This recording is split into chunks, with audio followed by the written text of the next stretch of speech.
Καλησπέρα. Καλησπέρα. Τι κάνετε, πώς είστε? Δόξα τω Θεώ. Δόξα τω Θεώ. Και μια και το φέρνει η κουβέντα, γιατί έχουμε τη χαρά να φιλοξενούμε στη Θεσσαλονίκη την παράσταση κάθε Πέμπτη, κύριε Γκριν. Πέμπτη είναι σήμερα, να μην το τηρήσουμε το θυμοτυπικό. Ξεκινήσατε χθες? Ξεκινήσαμε χθες και ξεκινήσαμε και πάρα πολύ καλά. Μας υποδέχτηκε πάρα πολύ, με μεγάλη θέρμη ο κόσμος. Και ξέρεις, αν είναι καλή μέρα το πρωί φαίνεται που λέμε, ή από την αρχή της τέλος πάντων κτλ. Νομίζω ότι θα πάμε πάρα πολύ καλά. Νομίζω ότι το αγκάλιασε το κοινό πολύ καλά το έργο. Ωραιότατα, δεν υπάρχει καμία αμφιβολία. Καταρχήν, έρχεται με φοβερές κριτικές η παράσταση, με μεγάλη επιτυχία στην πρακτική και όχι μόνο. Ισχύει αυτό και πράγματι έχουμε βάλει στη φαρέτρα μας αυτά τα όπλα και τα κουβαλάμε. Μεγάλη υπόθεση.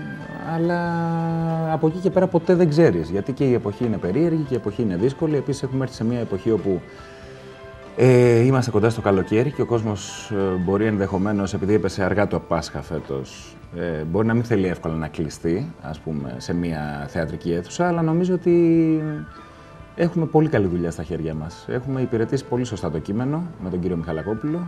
Έχουμε κάνει μια, αν μη τι άλλο, άρτια δουλειά, θεωρώ, τουλάχιστον και από την αποδοχή που είχε η παράσταση στην Αθήνα, και νομίζω ότι θα... Αν κρίνω, σου λέω, όπως είπα και πριν, από το καλημέρα το χθεσινό του κοινού της Θεσσαλονίκης, νομίζω ότι θα πάμε και εδώ πάρα πολύ καλά. Μακάρι, και έχω βάσιμες υποψίες ότι είναι σίγουρο, αλλά εν πάση περιπτώσει, ας μην το λέω, ώστε να επιβεβαιώσει ο κόσμος που θα έρθει. Υπογράφει και τη σκηνοθεσία ο Γιώργος Μιχαλακόπουλος, σωστά? Ναι. Είναι μια παράσταση την οποία ούτως ή άλλως είχε ξανακάνει πριν 13 χρόνια με τεράστια επιτυχία. Είχε πάει για 3 συνεχόμενες θεατρικές σεζόν. Και πολλά βραβεία. Με όλα τα βραβεία ουσιαστικά. Σε όποια κατηγορία συμμετείχε πήρε τα βραβεία ερμηνεών, φωτισμών, κοστούμιων, σκηνικών, όλα τα πάντα. Και οι ίδιοι συντελεστές, οι τότε, είναι και οι τώρα, και οι τωρινοί. Δηλαδή δεν έχουν αλλάξει συντελεστές, ο μόνος που έχει αλλάξει είμαι εγώ. Για καλή σου τύχη. Για καλή μου τύχη, ο οποίος μπήκα στη θέση του πολύ άξιου συναδέλφου, του Γεράσιμου, του Σκεδαρέση. Τον οποίο χαίρεται η σεξουαλική ζωή του κυρίου και της κυρίας Παπαχαραλάμους, οπότε... Ακριβώς. Εντάξει. Τώρα θα δούμε, άμα κάποιο βράδυ δεν ξέρω τι, μπορεί να έρθει ο Γεράσιμος να κάνει το ρόλο. Αν θυμάται, αν έχει γερό μνημονικό μετά από 13 χρόνια. Ναι. Τι ήθελα να πω, εχθές που ήταν η πρεμιέρα, κονταροχτυπηθήκατε με πολύ καλές παραστάσεις, σωστά? Είχε πρεμιέρες από εξαιρετικές παραστάσεις που ξεκινάνε. Όχι από ό,τι ξέρω. Νομίζω, αν δεν κάνω λάθος, είχαν άλλες 2 παραστάσεις πρεμιέρα χθες. Ναι, Απατεώνας και Gentleman και... Απατεώνας και Gentleman, επειδή έχει τύχει και το έχω δει, ένα καταπληκτικό ανέβασμα που έχουν κάνει ο κύριος Φιλιππίδης, ο Πέτρος ο Φιλιππίδης και ο κύριος Μπέζος. Πραγματικά, αν θέλετε να ψυχαγωγηθείτε, αν θέλει το κοινό πραγματικά να ψυχαγωγηθεί και να γελάσει, πολύ καλά θα κάνει να πάει να επισκεφθεί και το Απατεώνας και Gentleman. Αυτός είναι χαρακτήρας. Σου λέει, εμείς έχουμε ωραία παράσταση, αλλά να σου πω κάτι. Πάνε δες και τον άλλο, γιατί είναι κι άλλος καλός. Όχι απλά αξίζει τον κόπο, έχουν κάνει καταπληκτική δουλειά. Δηλαδή είναι πραγματικά. Μπαίνεις με χαμόγελο, συνεχίζεται καθ' όλη τη διάρκεια της παράστασης το γέλιο και φεύγεις με ένα πολύ έτσι ικανοποιημένο συναίσθημα. Όπως επίσης έχω ακούσει τα καλύτερα, παίζουν άνθρωποι τους οποίους τους γνωρίζω καλά εκεί πέρα, αλλά δεν το έχω δει εγώ, το Μίστερο Μπούφο. Έχω ακούσει τα καλύτερα. Επίσης χθες η πρεμιέρα, γι' αυτό σου λέω, ήσασταν σώμα με σώμα. Ναι, έχω ακούσει τα καλύτερα για αυτή την παράσταση. Επίσης με πολύ καλές κριτικές, και κάπου είχα διαβάσει, δεν θέλω να σας ρίξω γιατί και για σας διάβασα φοβερές κριτικές, δεν είναι τυχαία να τη δω την παράσταση, αλλά διάβασα πως ήταν η έκπληξη της σεζόν, η επιτυχία της σεζόν. Νομίζω στη Lifeo, στο Athens Voice, κάτι τέτοιο. Κοίταξε, προφανώς για να το λένε οι άνθρωποι για κάποιο λόγο το λένε και κάτι ξέρουν. Τώρα το έκπληξη, κοίταξε, είναι τόσο άξιοι οι συντελεστές που εμένα δεν μου προκάλεσε έκπληξη το ότι κάνανε καλή δουλειά. Θα μου πεις το έκπληξη, κρύβει και διπλή έννοια, ότι θα μπορεί κάποιος να μην το περίμενε, ας το πούμε, και γι' αυτό είναι η έκπληξη. Ναι, μου κάνει εντύπωση γιατί είναι πολύ άξιοι όλοι οι συντελεστές εκεί πέρα, ώστε να τους κάνει έκπληξη. Ίσως το θεωρούν έκπληξη γιατί από ό,τι έχω μάθει δεν χρησιμοποιούν τα παιδιά ούτε σκηνικά, ούτε. Τίποτα, είναι πολύ αφαιρετική παράσταση. Είναι μια αφαιρετική παράσταση, ίσως γι' αυτό. Και ότι κέντρισε τόσο πολύ τον κόσμο και τον πήρε μαζί. Λοιπόν, δεν σου κρύβω ότι ακούγοντας το κάθε Πέμπτη, κύριε Γκριν, μου έκανε βαρύς ο τίτλος. Νόμιζα ότι πρόκειται για δράμα. Κοινωνικό δράμα, ξέρω εγώ. Λοιπόν, για όποιον δεν ξέρει. Είναι ένα... Καταλαβαίνω τι λες, γιατί μας το έχουν πει πολύ. Καλό είναι αυτό. Το καταλαβαίνεις, γιατί Κοίταξε, λοιπόν, το έργο είναι ένα πάρα πολύ ζωντανό κείμενο. Ένα πάρα πολύ ζωντανό. Αποτυπώνει πολύ εύγλωτα, ας πούμε, μια καθημερινότητα. Είναι σαν να βλέπουμε, και το έχουμε ακούσει και στα σχόλια από τους θεατές, δύο ανθρώπους πραγματικά να συναντιούνται μέσα από μια κλειδαρότρυπα, σαν να τους παρατηρούμε. Και αυτό φυσικά εμπεριέχει κωμικά στοιχεία και δραματικά στοιχεία, όπως η ζωή μας, έτσι. Η ζωή μας διέπεται από κωμικοτραγικές καταστάσεις, ούτως ή άλλως, και σε προσωπικό επίπεδο, αλλά και σε κοινωνικό επίπεδο. Το δίχως άλλο. Άρα μπορούμε να χαρακτηρίσουμε το συγκεκριμένο έργο σαν μια γκομωδία, έτσι πολύ απλοϊκά και γρήγορα, με δραματικές προεκτάσεις, ή σαν ένα κοινωνικό δράμα με κωμικές. Όπως είναι και η ζωή, άλλωστε. Έτσι δεν είναι και η ζωή μας. Ακριβώς, ακριβώς. Ανδρική υπόθεση καθαρά, δύο άντρες στη σκηνή.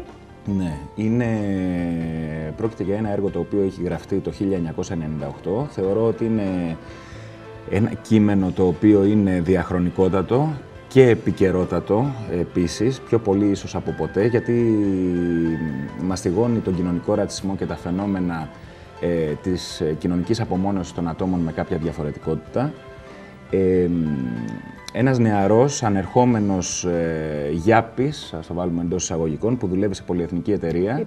Να σου πω την αλήθεια μου, το πώς μπορεί να έχουν μετονομαστεί. Ήτανε Golden Boys ένα φεγγάρι. Golden Boys, μπράβο. Δεν έχω τώρα φτάσει. Εμένα είμαι λίγο ρετρό εγώ, ούτως ή άλλως. Αγαπώ το γιάπης. Ωραίο το ρετρό, ωραίο το ρετρό. Ψηφίζουμε ρετρό γενικά. Ψηφίζουμε ρετρό.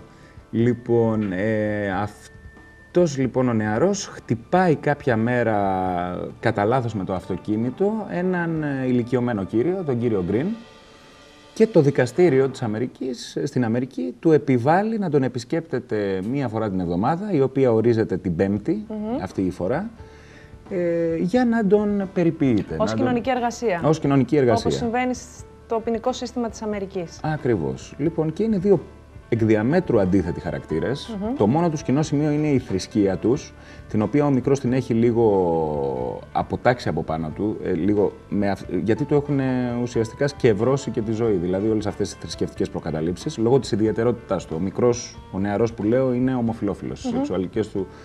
Η σεξουαλική του προτίμηση είναι ομοφυλοφιλική. Λοιπόν, και μέσα από όλες αυτές τις συγκρούσεις και την καταναγκαστική, ας πούμε, αυτή συνύπαρξη, τελικά αμβλύνονται οι όποιες διαφορές. Συνηθίζονται, αγαπιούνται, όπως συμβαίνει με κάθε δουλεύση. Και αναπτύσσεται μια γονεϊκή σχέση. Όχι αναπτύσσεται, καταλήγει σε μια γονεϊκή σχέση αυτό το πράγμα. Δεν μου λες, επειδή από ό,τι κατάλαβα είναι πολύ έντονο το στοιχείο της μοναχικότητας και της μοναξιάς. Είναι η μοναξιά ανδρική υπόθεση? Δεν νομίζω. Δεν νομίζω ότι είναι αντρική υπόθεση. Απλά ο άντρας, και συνήθως προσπαθώ να αποφεύγω τις κατηγοριοποιήσεις. Δεν πειράζει. Ο άντρας δεν είναι κακό καμιά φορά να κατηγοριοποιούμε το πράγμα. Ναι. Τι να κάνουμε, ρε παιδιά. Είμαστε διαφορετικοί. Ναι. Από τη φύση μας. Πώς το διευκολύνω εγώ. Από τη φύση μας είμαστε διαφορετικοί. Αν μπορούμε να πούμε, η πλειονότητα των αντρών θεωρώ ότι έχει μέσα της ούτως ή άλλως μία μοναχικότητα. Δηλαδή περισσότερο από τη γυναίκα. Η γυναίκα έχει πιο πολύ, θεωρώ, την έννοια της συντροφικότητας μέσα της. Θα σου πω ένα χαρακτηριστικό παράδειγμα, μπορεί να μην ταιριάζει με τη συζήτηση. Εδώ μέχρι και στις τουαλέτες δυο-δυο πηγαίνουμε. Ναι. Και εκεί θέλουμε συντροφιά. Αυτό. Εμείς μπορούμε να πάμε και στην τουαλέτα μόνοι μας. Καταλαβαίνεις. Ναι, δεν είναι. Αυτό δεν περίμενα να το ακούσω. Εντάξει. Αλλά είναι έτσι, ρε παιδί μου. Εμείς αναζητάμε. Ξέρεις, θα σου περάσει κάτω από το μυαλό εκεί που κάθεσαι μες στο σπίτι σου κι ας είσαι μόνος σου κι ας είσαι απομακρυσμένος. Τα κορίτσια, θα πάρεις ένα τηλέφωνο, θα πεις στη φίλη σου: να, αυτό σκέφτηκα, αυτό μου συμβαίνει. Εσείς το περνάτε λίγο πιο αντρίκια το θέμα. Λίγο πιο εσωτερικά, ναι, λίγο πιο υποτονικά, λίγο πιο. Λίγο κάτι τέλος πάντων. Ίσως θέλουμε να κάνουμε περισσότερες συζητήσεις με τον εαυτό μας από ότι εσείς. Καταλήγουν πουθενά αυτές τις συζητήσεις. Πάντα ήθελα να ρωτήσω. Αυτό το θέλω να μείνω μόνος για να σκεφτώ, παίζει? Εξαρτάται από τον άνθρωπο. Και εξαρτάται κατά πόσο είναι επικοδομητική η συζήτηση που έχεις με τον εαυτό σου. Εσύ, ας πούμε, πώς. Εγώ αυτομαστιγώνομαι πάρα πολύ. Εγώ είμαι άνθρωπος ο οποίος δηλαδή κάνει πολύ αυστηρή κριτική στον εαυτό του. Γι' αυτό μου τη βαράει στα νεύρα, συγγνώμη για τη φράση, εντός εισαγωγικών το βαράει στα νεύρα. Δεν το πούμε, αλλά κι άλλο, αυτό είναι το πρόβλημα. Ναι, αυτό μου τη βαράει στα νεύρα όταν, ας πούμε, μου ασκούν πολύ έντονη κριτική άνθρωποι οι οποίοι το κάνουν και για το καλό μου, δηλαδή οι δικοί μου άνθρωποι. Το οποίο είναι ζητούμενο, βέβαια, και αυτό φιλτράρω και ουσιαστικά αυτή είναι η αφορμή για να φιλτράρω εγώ και να κάνω την αυτοκριτική μου. Αλλά επειδή είμαι πολύ αυστηρός εγώ με τον εαυτό μου, όταν μπορεί να ακούσω ένα πράγμα έτσι, ας πούμε, πολύ απλό. Επειδή πολύ... δεν το έκανες καλά και σε προλάβανε και ναι. δεν πρόλαβες να το διορθώσεις από αυτή την άποψη. Άρα είσαι και τελειομανής της άλλης. Ναι, έχω τέτοια θέματα. Πρέπει να λυθούν όμως. Ξέρεις, η ζωή θέλει λίγο. Έχω ευτυχώς τη γυναίκα μου και το παιδί μου και την οικογένειά μου που με κρατάνε σε ισορροπία γενικά. Οπότε καλά είμαι. Γι' αυτό δεν λένε λοιπόν ότι τα ετερόνυμα έλκονται. Για σκέψου να έχεις και μια τελειομανή σύντροφο. Τι θα γινόταν με στο σπίτι. Όχι, δεν κατάλαβες. Η σύζυγός μου είναι τελειομανής ούτως ή άλλως. Αλλά ο ένας δίνει στον άλλον τα ελαφρυντικά που πρέπει ώστε να μπορεί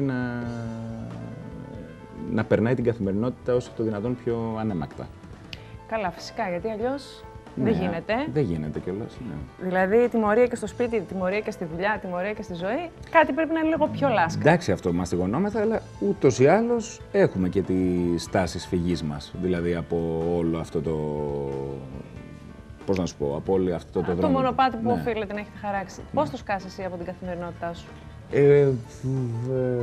Τώρα τελευταία αυτό το οποίο προσωπικά εμένα πάρα πολύ έτσι, με αποφορτίζει είναι το παιδί μου. Καλά, Πάρα πολύ. Δεν το περίμενα ποτέ ότι θα μπορούσε να υπάρχει ένα τόσο δυνατό συναίσθημα. Πέρα από το συναίσθημα της αγάπης που ούτως ή άλλως αναπτύσσεται, αυτή η αποφόρτιση την οποία νιώθω. Αυτό το πράγμα το οποίο ξεχνάς τα πάντα. Ασχολείσαι με το μωρό? Πάρα πολύ. Αλλάζεις, ταντεύεις, ταΐζεις... Τα πάντα. Τα πάντα. Πώς, γιατί λες ότι δεν το περίμενες, επειδή όταν έβλεπες ας πούμε μικρά παιδάκια δεν αισθανόσουν αυτό το σκύρτισμα που αισθάνονται ενδεχομένως οι γυναίκες? Όχι, ίσα ήμουνα πάρα πολύ. Τα αγαπάω πάρα πολύ τα παιδάκια, ίσως και επειδή η αδελφή μου έχει παιδιά και επειδή έχουμε μικρή διαφορά ηλικίας, τα νύψια μου ας πούμε τα μεγάλωσα. Ήμουν εκεί στο μεγάλωμά τους και μ' άρεσαν πάρα πολύ. Τα είχα συνηθίσει τα παιδιά και μ' άρεσαν πάρα πολύ. Έβρισκα επίπεδα επικοινωνίας εγώ με τα παιδιά για κάποιο λόγο. Μεγάλη υπόθεση, με το παιδί μέσα σου. Και αυτό επίσης απαραίτητο να το κρατάμε. Ναι, και πολύ έτσι δόκιμο για τη δουλειά τη δική μας. Πάρα πολύ δόκιμο. Το να κρατάς και να μπορείς να διατηρείς το παιδί μέσα σου. Βέβαια. Αλλά όχι, δεν περίμενα ότι θα μπορούσα να ξεχάσω και να ξεχαστώ από προβλήματα πολύ σοβαρά, ας πούμε, της καθημερινότητας. Ή από όλη αυτή την κατάσταση την οποία βιώνουμε όλοι μας, πραγματικά. Άστο. Υποτίθεται ότι είναι μια καλή άνοιξη και ότι τα πράγματα θα αρχίσουν σιγά σιγά να ανοίγουν. Μακάρι. Έτσι, μακάρι. Ακούγεται κάπως, ψιθυρίζεται. Μακάρι, γιατί και άνθρωποι οι οποίοι το έχουν βιώσει αυτό εξ απαλώνων ήχων ή το έχουν βιώσει εξ απαλώνων ήχων όλη αυτή την κατάσταση, σίγουρα πάντα όταν σκέφτεσαι ότι υπάρχουν άνθρωποι οι οποίοι έχει επηρεαστεί η ζωή τους ακραία, είναι κάτι το οποίο δεν μπορεί να σου περάσει έτσι. Όχι. Και να μην σε ακουμπήσει. Εσείς όμως κάνετε φιλότιμη προσπάθεια. Εμείς ερχόμαστε και σας βλέπουμε στο Αθήνεον. Είμαστε στο Αθήνεον. Εγώ θέλω για άλλη μια φορά να πω ότι αντιμετωπίζω κάθε βράδυ επί σκηνής μια τεράστια ερμηνεία του κύριου Μιχαλακόπουλου, που και αυτό δεν προκαλεί έκπληξη, έτσι. Δεν έχει σημασία, οφείλουν κάποια πράγματα να λέγονται. Οφείλω να πω τον πατέρα μου, γιατί έτσι τον φωνάζω και τον αγαπάω πολύ που μου έχει αφήσει αυτό το περιθώριο, έτσι, και αυτή τη δυνατότητα να έχουμε αυτή τη σχέση. Του οφείλω πάρα πολλά πράγματα φέτος και όχι απλά στο άκουσμα της δουλειάς, αλλά στην ουσία της δουλειάς. Δηλαδή, εγώ θεωρώ ότι μέσα από αυτή τη συνεργασία έχω εξελιχθεί πάρα πολύ, τουλάχιστον οι υποκριτικοί μου ορίζοντες. Μία πολύ ωραία επίσης συνεργασία όσον αφορά στο επίπεδο της συνύπαρξης της ανθρώπινης. Πολύ καλή επαφή μεταξύ μας. Και πραγματικά θεωρώ ότι είναι μια δουλειά η οποία ο κόσμος, αν έρθει να τη δει, θα χαρεί που θα τον τιμήσουμε, δηλαδή, το εισιτήριο το οποίο έχει πληρώσει. Είμαστε στο Αθήνεον, είμαστε Τετάρτη και Κυριακή στις 8 ναι. Και Πέμπτη, Παρασκευή, Σάββατο στις 9. Δεν θα το χάσουμε, να είσαι σίγουρος. Θα έρθεις? Φυσικά. Ωραία. Τι έτσι, τι μία πράγματα, αντρικιά λόγια. Άντε, σε περιμένουμε. Ευχαριστώ πολύ που ήρθες. Να είσαι καλά, και εγώ σε ευχαριστώ.